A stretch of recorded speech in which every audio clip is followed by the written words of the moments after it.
So 11,000 people die every year from the flu or aggravated from the flu in South Africa. 1,300 people die a day. 125,000 have died in the same time that approximately 2,000 have died of the coronavirus. That's the real figures of the impact of coronavirus currently in South Africa today. My name is Dean Haystack, the Dean, and you're listening to The Coffee Conversation.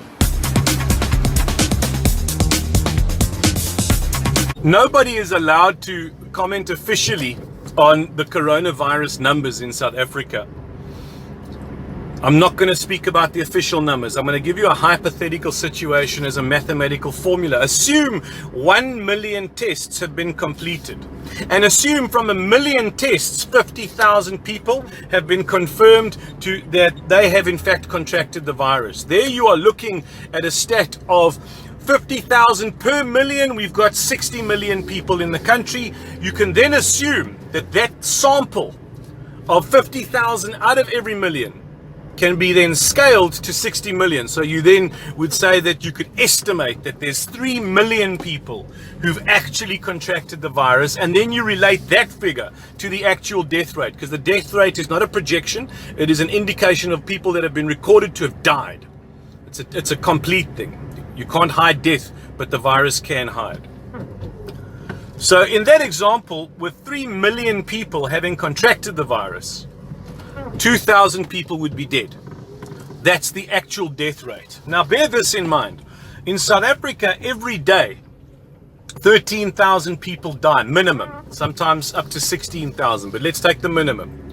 13,000 people die a day. So since lockdown began, we've had, let's say, 2,000 deaths.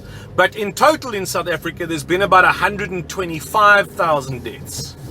So it's not a very significant portion of the deaths in South Africa. It's less than 1%. No, just over 1% in that example. Sorry, it's just over 1% of the total deaths, not the death rate of corona. The death rate of corona is 0.0015%.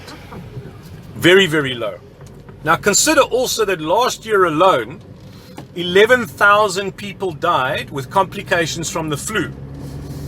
So the coronavirus creates complications and people die with the coronavirus, and flu does the same thing. Last year was 11,000 flu deaths, and if we scale the coronavirus deaths on my example by even 10 times the amount that will die even to what's died now, then you're looking at 20,000 deaths. If you go 15 times, then you're looking at 30,000 deaths.